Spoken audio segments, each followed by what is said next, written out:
Hi friends, कैसे हैं आप लोग। तो आज की इस वीडियो में हम लोग पढ़ेंगे वैदिक कल्चर, जिसको वैदिक पीरियड, वैदिक सिविलाइजेशन, है ना, दोनों नामों से जाना जाता है। तो हिंदी में बोलते हैं वैदिक सभ्यता। तो आइए देखते हैं कि इसकी क्या फीचर्स हैं, इसके बारे में हम लोग सब देखेंगे। सोशल, इकोनॉमिकल, इसकी ओरिजिन, है ना, सभी जो हिस्टोरियन हैं उनके क्या थ्योरी रही हैं इसकी उत्पत्ति को लेके। तो आज के इस वीडियो में हम लोग चर्चा करेंगे वैदिक सिविलाइजेशन की ओरिजिन और वैदिक सिविलाइजेशन है क्या। तो ओरिजिन के बाद नेक्स्ट टॉपिक देखेंगे। तो चलिए शुरू करते हैं। क्या है द वैदिक पीरियड, यानी वैदिक सभ्यता। वैदिक सभ्यता इसको क्यों कहा गया? क्योंकि इसी समय वेदों की रचना हुई। क्या हुई? वेदों की रचना इसी समय की गई, इसलिए इस सभ्यता का नाम ही दे दिया गया क्या? वैदिक सभ्यता। इस सभ्यता के बारे में दो चीजें कॉमन है।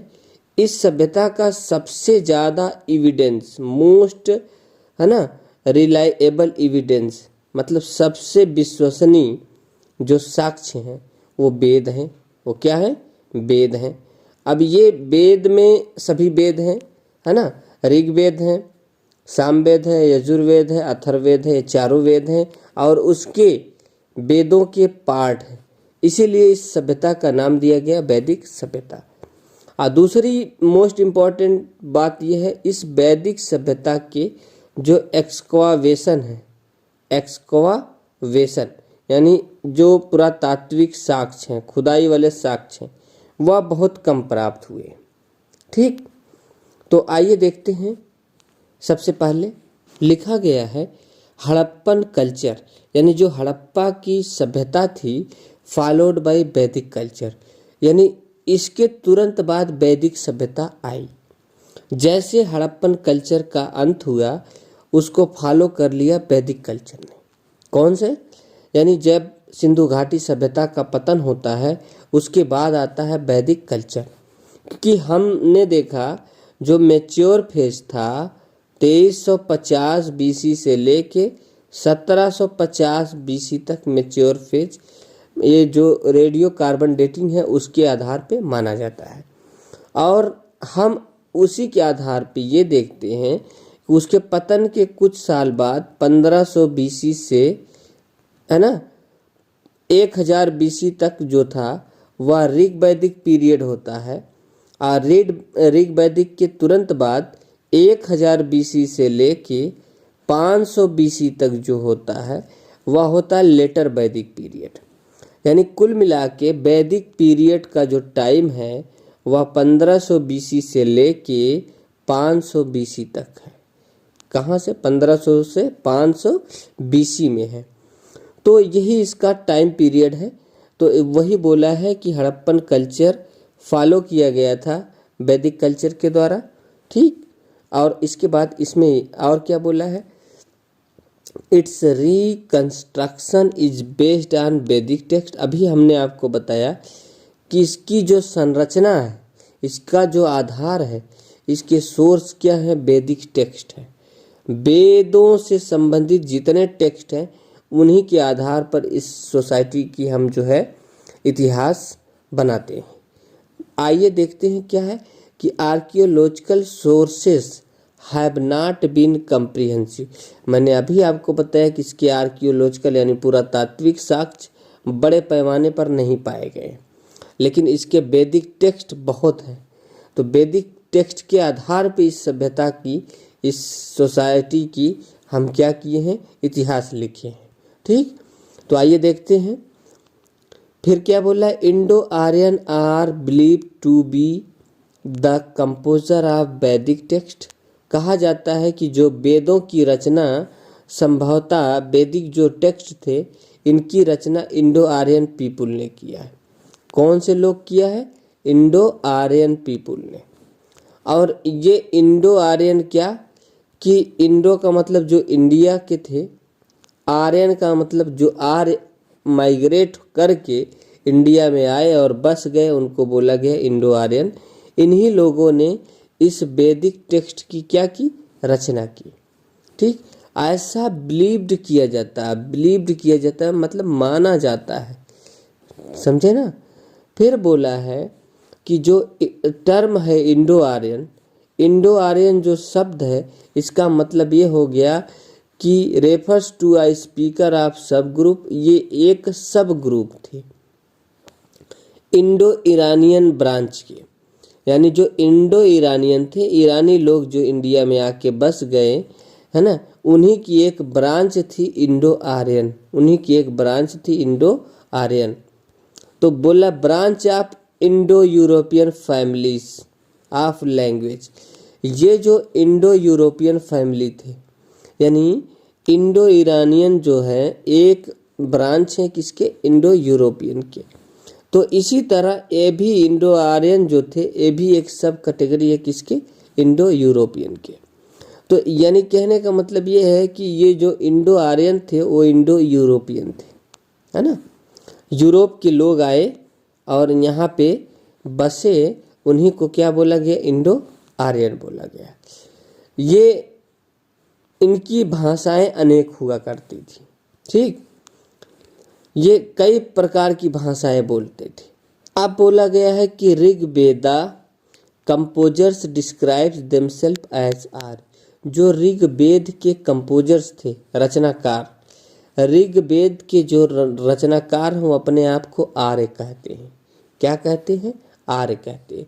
आर्य का मतलब होता है, ये आर्य जो है अर् शब्द से बना है जिसका मतलब होता है कल्टीवेट।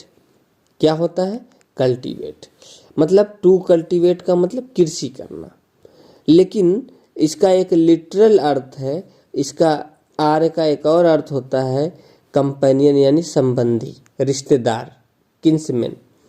तो मतलब आर्य जो है अर शब्द से बना है जिसका दो अर्थ है, या तो कृषि करना या तो रिश्तेदार, समझे। तो ये उसकी उत्पत्ति हो गई। फिर बोला there is still no consensus on the original home among historian, जो ओरिजिनल होम है ना, इस पे आम सहमति नहीं है। जो इतिहासकार हैं इन सभी इतिहासकारों में आपसी सहमति नहीं है कि वास्तव में ये जो आर्यन थे, इंडो आर्यन, इंडो इसलिए कहा गया कि ये आर्य लोग इंडिया में आए और बस गए, इसलिए इनको नाम दिया गया इंडो आर्यन। तो ये जो इंडो आर्यन थे ये इंडो यूरोपियन की एक सब ब्रांच थी, ठीक।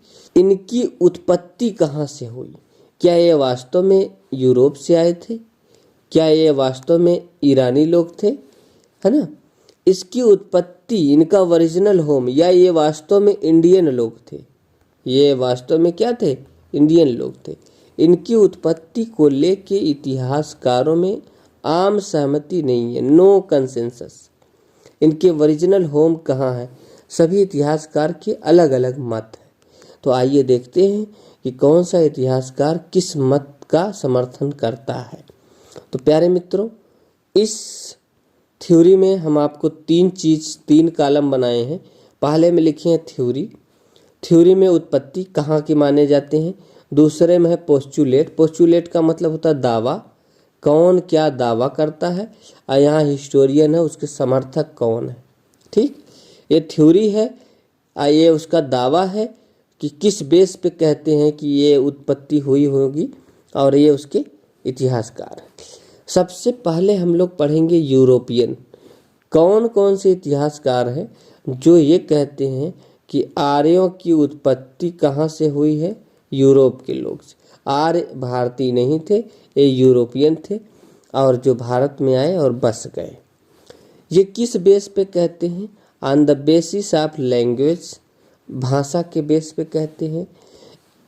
इंडो यूरोपियन फैमिली, इसी भाषा के बेस पे कहते हैं कि ये इंडो यूरोपियन फैमिली के थे।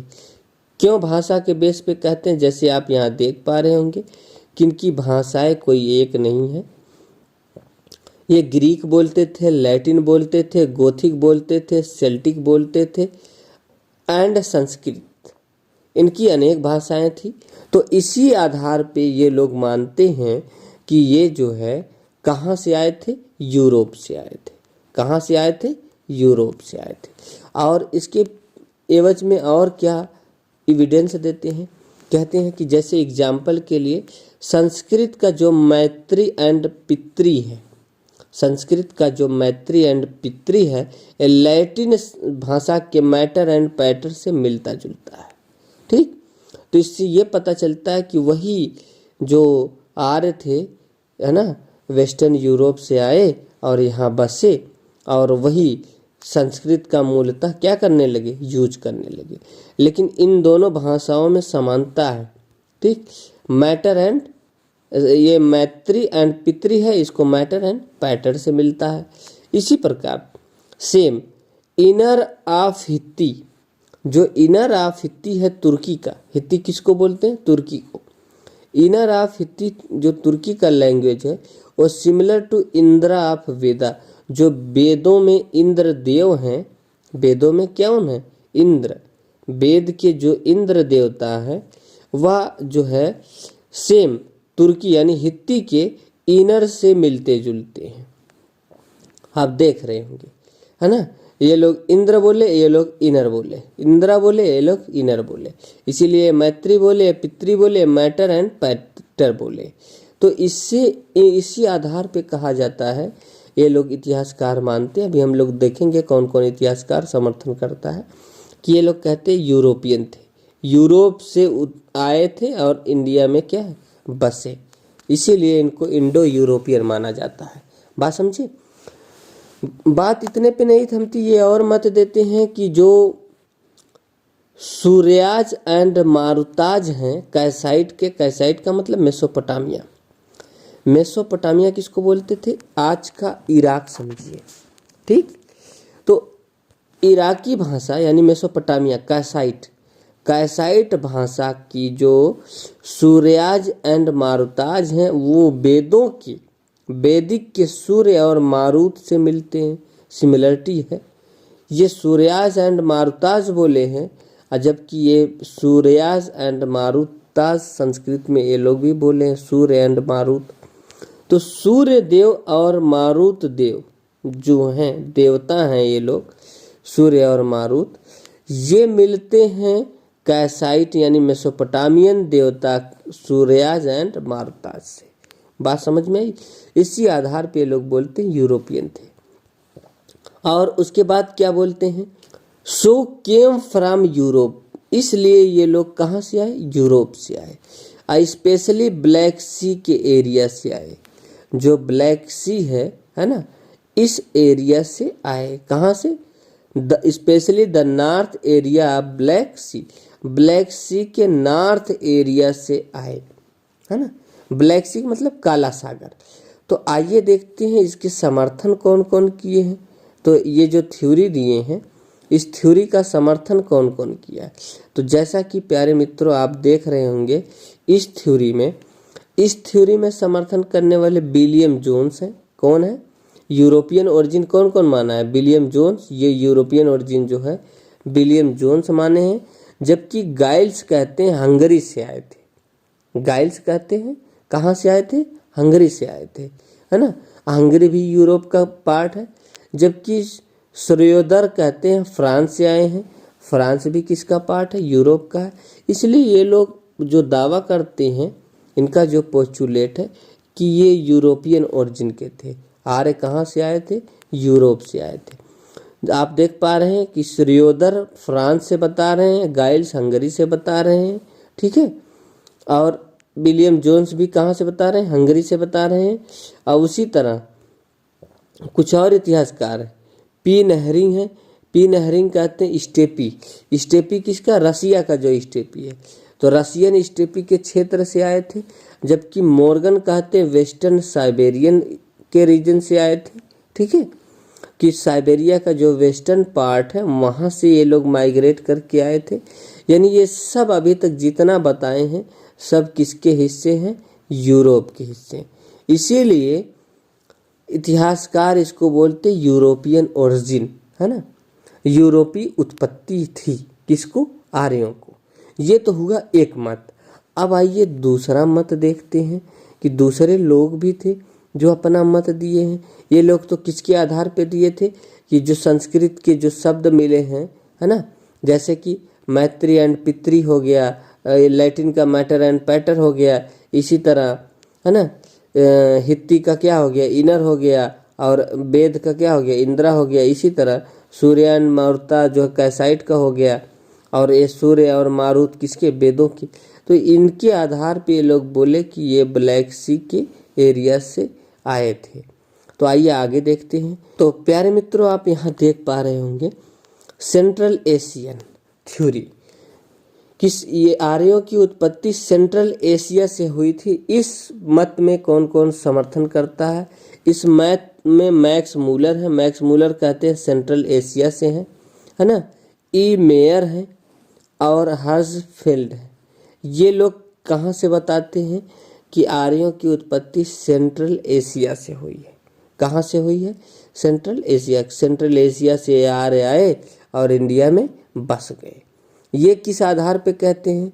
इनका जो थ्योरी है, ये कहते हैं on the basis of Avesta. ईरानी एक ग्रंथ है अवेस्ता, ईरानियन एक ग्रंथ है जिसका नाम क्या है? जिंद अवेस्ता। ठीक है, इसमें ये लोग इसके भाषा के आधार पे और इसके कॉन्सेप्ट के आधार पे कुछ सिमिलरिटी पाई गई है। क्या पाई गई है? सिमिलरिटी, जिसके आधार पे ये लोग कहते हैं कि ये सेंट्रल एशिया से आए थे।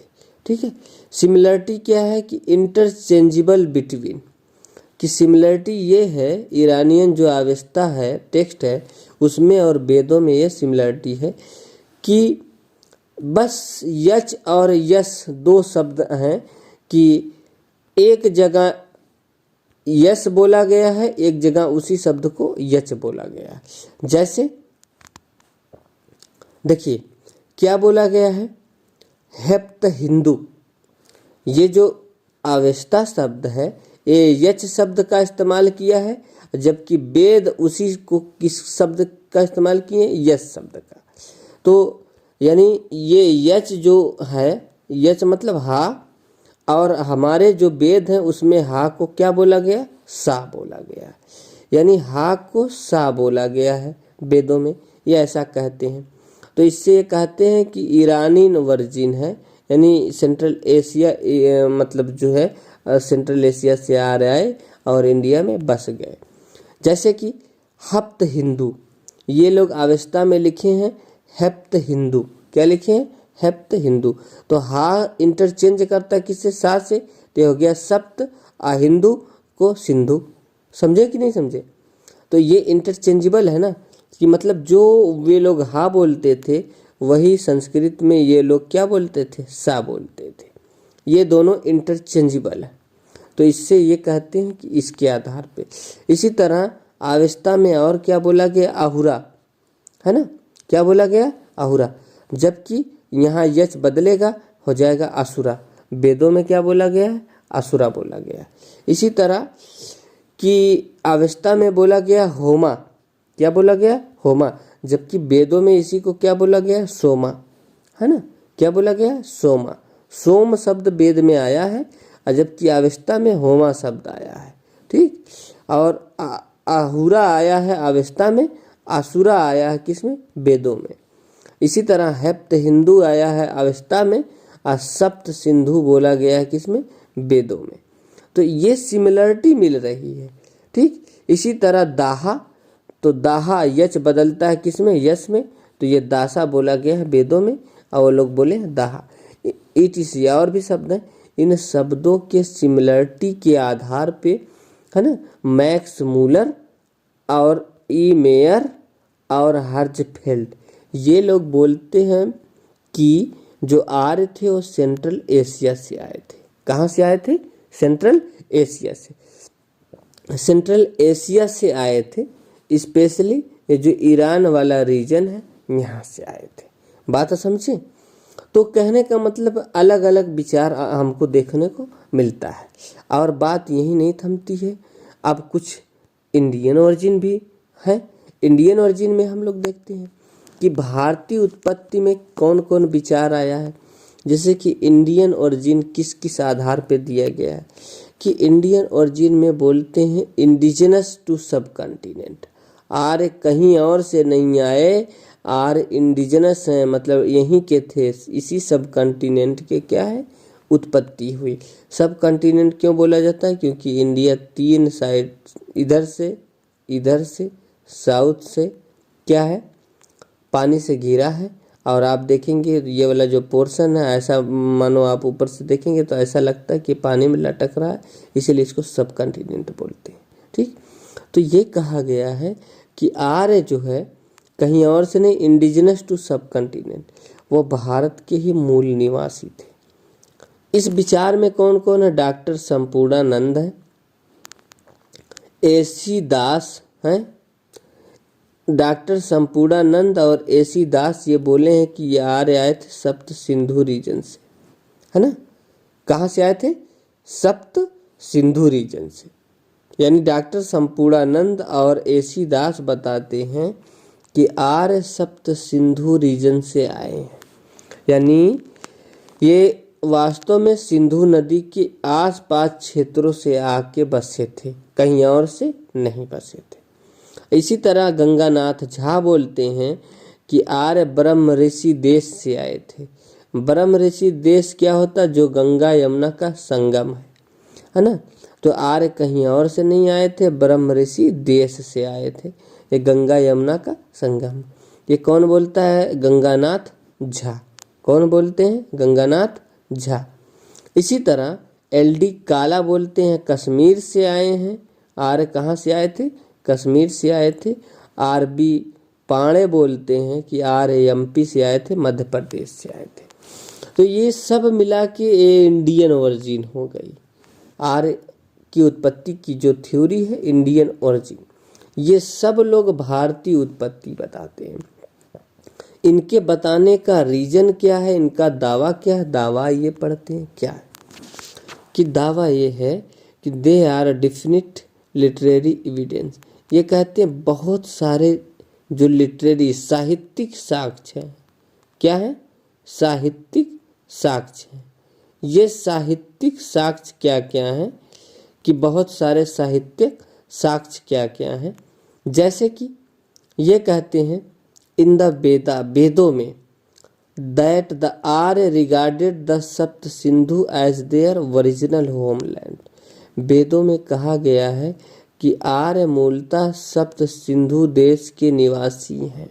वेद में ऐसा लिखा गया है।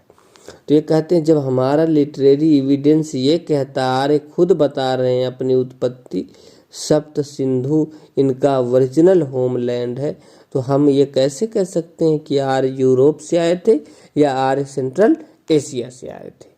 बात समझ में आई?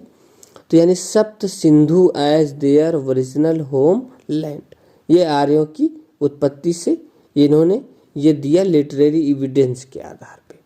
अब आइए देखिए, फिर बोला है कि जो Sanskrit is more common than any other European language.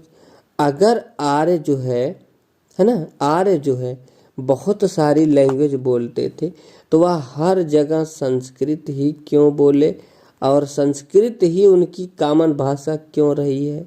इससे और यूरोपियन लैंग्वेज क्यों नहीं बोले जो और यूरोपियन थी, जैसे गोल्टिक हो गया, सेल्टिक हो गया, लैटिन हो गया, ग्रीक हो गया, क्यों नहीं लिखे? क्यों वे बार बार संस्कृत लिखे? तो इससे संस्कृत भारतीय है ना, वेदों की भाषा है, इससे ये कहते हैं कि ये संस्कृत में ही वेद लिखे गए हैं। इससे यह स्पष्ट होता है कि यार वास्तव में सप्त सिंधु रीजन के ही थे। और दूसरी बात बोले हैं कि जो सैक्रिफिशियल रिचुअल है, ये भारतीयों की परंपरा है बलिदानी देने का। क्या देने का? यानी बलिदान चढ़ाना जो होता है देवताओं को, ये भारतीयों के ही रिचुअल्स में है, जबकि जो सेंट्रल एशियन है, यूरोपियन है, उनमें तो ये सिस्टम पाया ही नहीं गया है। ठीक। और दूसरी बात कि ये सबसे ये साबित होता है कि आर्य इंडियन ओरिजिन के थे। और इन्होंने रीजन दिया इन लोगों ने कि जो ज्योग्राफिकल डेटा है, यानी जो ज्योग्राफी वेदों में मिलती है, जो ज्योग्राफी मिलती है, जो भौगोलिक डेटा अवेलेबल है ना, किसमें? इसमें वेदों में, वह ये कहता है जैसे कि ऋग्वेद में है ना, वह सब ज्योग्राफी ऑफ पंजाब है ना और उसके आसपास के रीजन में फिट बैठता है। जैसे कि आर्यों में जो भी ज्योग्राफिकल डेटा, फ्लोरा और फौना है ना, जीव जंतुओं का वर्णन है, वह सब पंजाब और उसके आसपास के क्षेत्रों में पाए जाते हैं। तो इससे ये साबित होता है आर्य कहीं बाहर से नहीं, आर्य कहाँ से आए थे, इंडिया से ही उत्पत्ति हुई थी। तो फ्रेंड्स, आई होप आप इन सब बातों को समझ गए है ना, कि किस किस आधार पे ये मुख्य विचार था।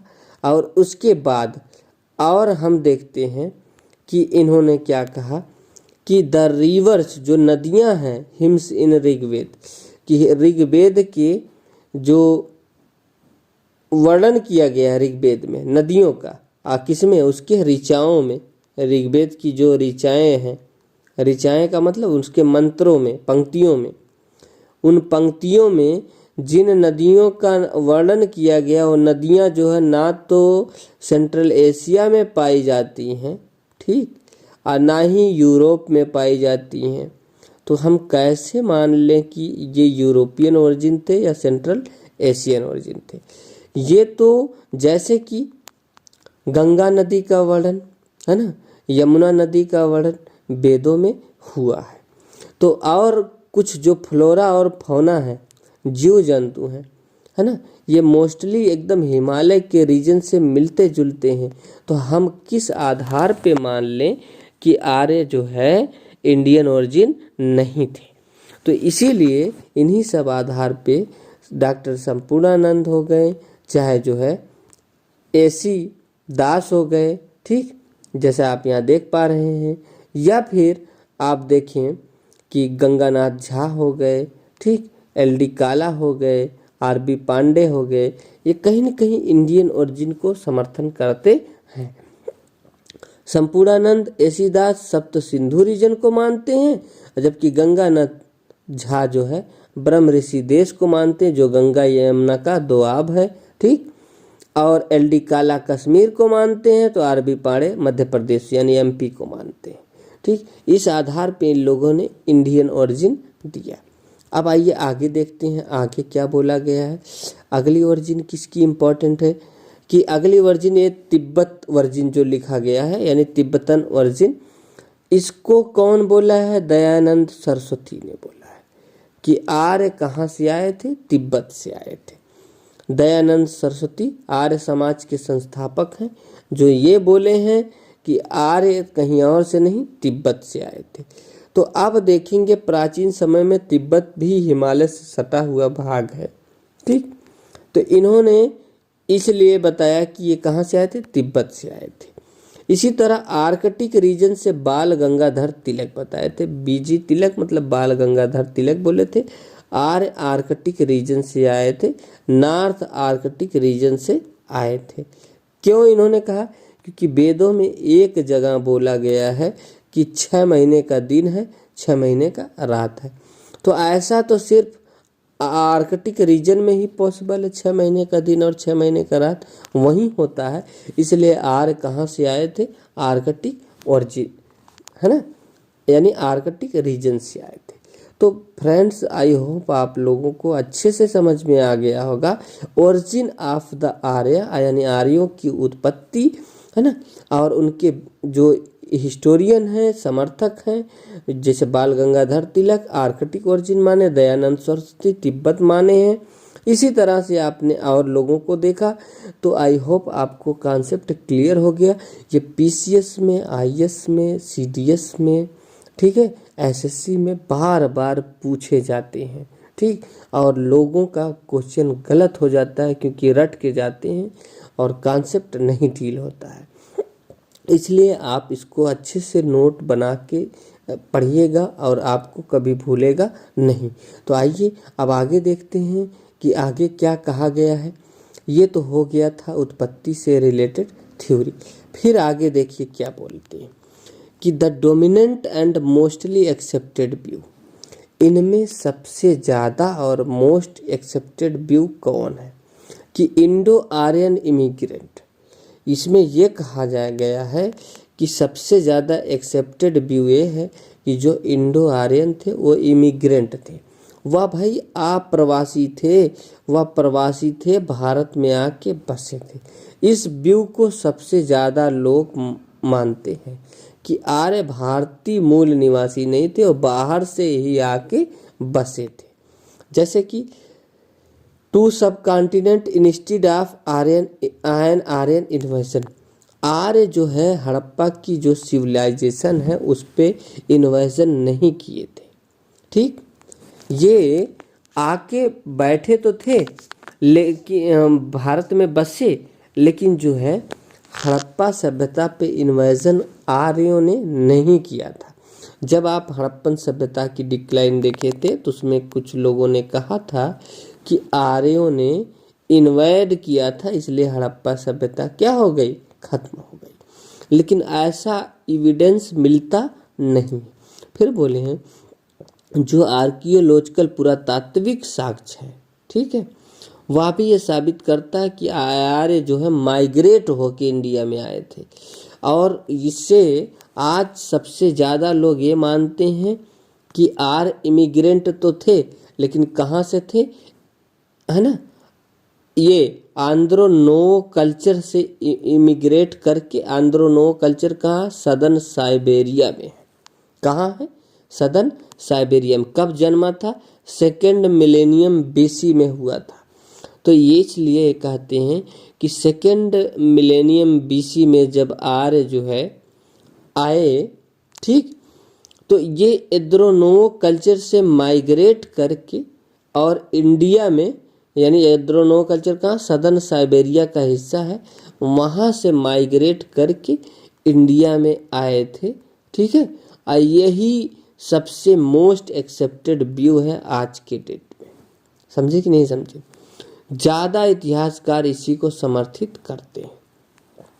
क्लियर है? फिर बोला है फ्रॉम नॉर्थ ऑफ हिंदुकुश, ये हिंदुकुश की जो पहाड़ी है उसी से इंडिया में प्रवेश हुए थे। यानी आर्य माइग्रेट कहाँ से हुए थे, सदर्न साइबेरिया के। सदर्न साइबेरिया में एंड्रोनो कल्चर था, उसी कल्चर से माइग्रेट होके हिंदुकुश के रास्ते इंडिया में क्या किए, प्रवेश किए। तो आर्य, ये तो कंफर्म है कि आर्य जो है इमिग्रेंट थे।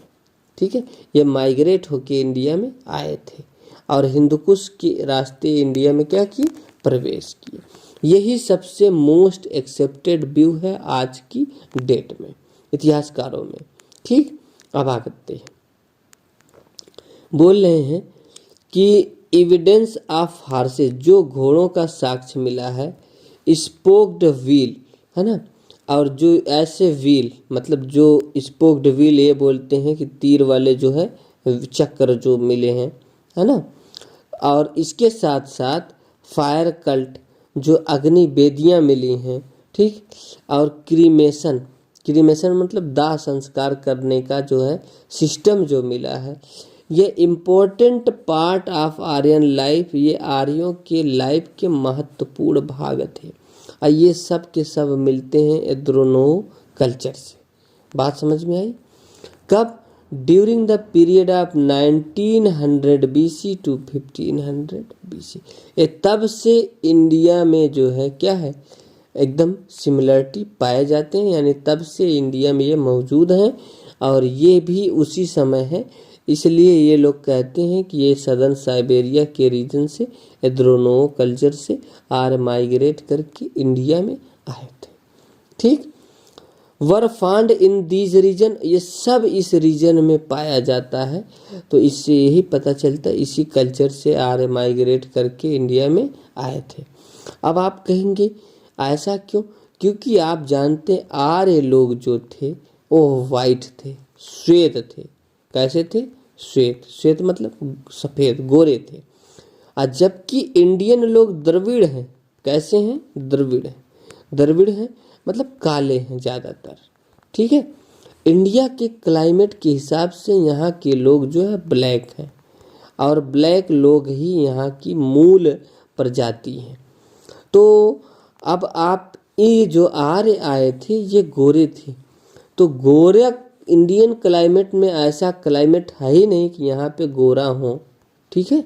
तो इसके लिए गोरा आदमी अगर आके यहाँ है तो इसका मतलब वो कहीं और से माइग्रेट करके बसा है। यही रीजन था कि गोरे और काले में क्या हुआ, युद्ध हुआ। ये लोग आर्य काले को दस्यु बोलते थे। क्या बोलते थे, दस्यु, ठीक है, यानी दास बोलते थे। और ये आर्य जो है आके इनको अनार्य बोलते थे कि अनार्य का मतलब ये आर्य नहीं है, इन्हीं से युद्ध करते थे। तो इन सब कल्चर से साबित होता है, दोनों कल्चर से ये क्या किए थे, माइग्रेट करके इंडिया में हिंदुकुश के रास्ते प्रवेश किए और आके यहीं बस गए, ठीक। यही मोस्ट एक्सेप्टेड व्यू है, ठीक। और दूसरी बात यह है, इसके बाद बोलता है अपार्ट फ्रॉम दीज, इन सब के अलावा जो आर्टिफैक्ट ऑफ एंड सेरामिक्स है। आर्टिफैक्ट मतलब जो भी कलाकृतियां हैं, जो भी कलाएं पाई गई, जो भी सेरामिक्स मतलब मिट्टी के बर्तन पाए गए हैं, ये सजेस्ट करते हैं कि मूवमेंट ऑफ द पीपुल, कि लोग जो है माइग्रेट करके आए थे। क्या करके आए थे, माइग्रेट करके। लोगों में मूवमेंट हुई है, लोग गति करके आए थे। कहाँ से, from central Asian region to south Asian. Central Asia से कहाँ आए थे, साउथ एशिया। तो सेंट्रल एशिया वाला ये जो कॉन्सेप्ट है ये मोस्ट एक्सेप्टेड है। तो सेंट्रल एशिया से आप देख रहे हैं कौन कौन जो है समर्थन दिया है। तो सेंट्रल एशियन थ्योरी में मेरे प्यारे दोस्त आप देख रहे हैं मैक्स मूलर हैं, सेंट्रल एशिया से बताएं, ई मेयर है और हर्ट्जफेल्ड है ना। और ये जो है अवस्था के आधार पे बताए थे कि वहाँ से बसते बसते हिंदकुश के रास्ते ये कहाँ आए, इंडिया में आए, ठीक। तो यही मोस्ट एक्सेप्टेड क्या है, व्यू है। अब आइए आगे देखते हैं क्या बोला है।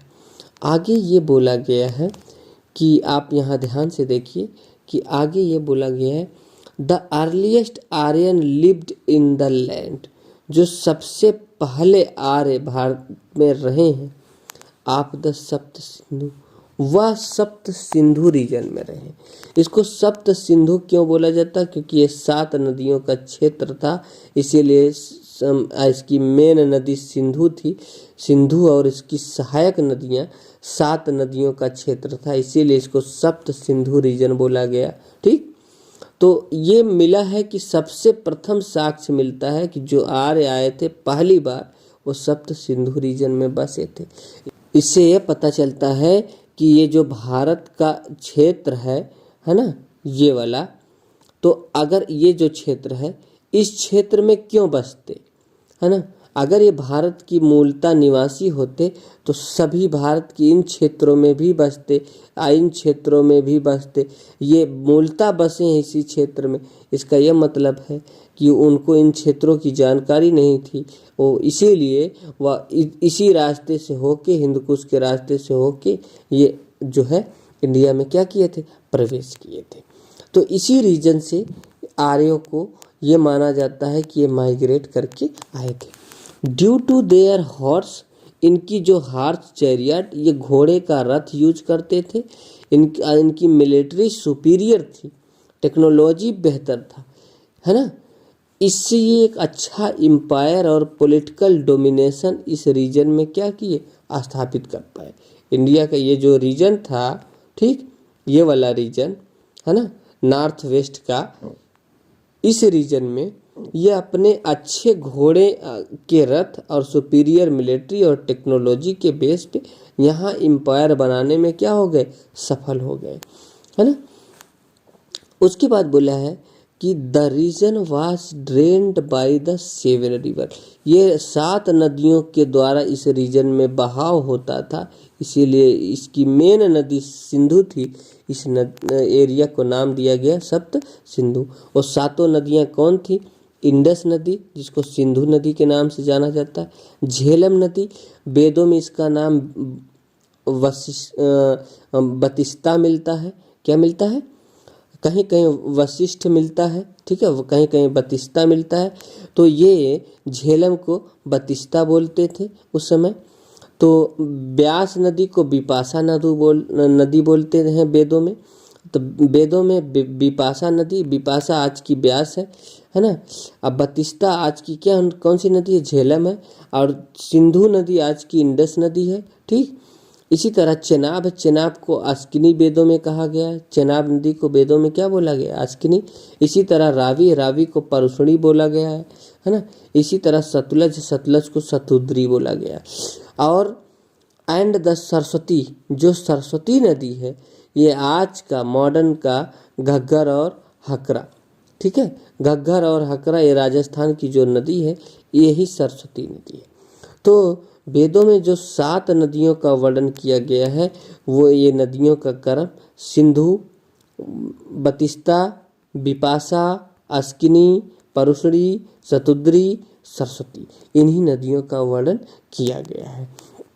ठीक, और कहा गया है कि इन नदियों में मोस्टली कौन कौन एरिया कवर था? अफगानिस्तान और पंजाब, ठीक है, और वेस्टर्न यूपी का थोड़ा सा हिस्सा, यही जो है यहीं आर्य आके क्या है बसे थे। बात समझ में आई? और उसके बाद बोला है कि वेदों में है ना जो नदियों का मेंशन हुआ, rare mention of the river, क्योंकि क्यों पता चलता है कि ये लोग जो है गंगेटिक प्लेन में नहीं बसे थे? क्योंकि यमुना नदी का वेदों में सिर्फ 2 बार वर्णन आया है और गंगा नदी का वेदों में केवल 1 बार वर्णन मिलता है ऋग्वेद में। किस वेद में? ऋग्वेद में। इससे यह साबित होता है कि ऋग वैदिक जो आर्य थे वह इन एरिया में नहीं रहते थे, इन एरिया में अभी तक यहाँ रहते नहीं थे। परिचित थे तभी गंगा नदी का 1 बार वर्णन किए हैं, यमुना नदी का 2 बार वर्णन किए हैं, लेकिन इस एरिया में ज़्यादा है ना ये रहते नहीं थे और ये इनका क्षेत्र भी नहीं पाया गया। ये ज़्यादातर सप्त सिंधु यानी सिंधु और उसके नदी सहायक नदियों के आसपास रहे हैं। ठीक है, इस एरिया से वे परिचित तो थे लेकिन इस एरिया में वे इनहैबी नहीं करते थे, तो यानी यहाँ ये निवास नहीं करते थे। तो इसी आधार पे बोला गया कि जो आर्य जो थे वे माइग्रेट करके इंडिया में आए थे। तो प्यारे बंधु, आई होप आपको कॉन्सेप्ट समझ में आ गया। आगे नेक्स्ट वीडियो में हम ऋग वैदिक कल्चर को देखेंगे, है ना, कि ऋग वैदिक को कितने भागों में डिवाइड किया गया है। तो मिलते हैं नेक्स्ट वीडियो में अगले कॉन्सेप्ट के साथ। तब तक के लिए आप सभी लोग अपना ध्यान रखें, है ना। Bye bye.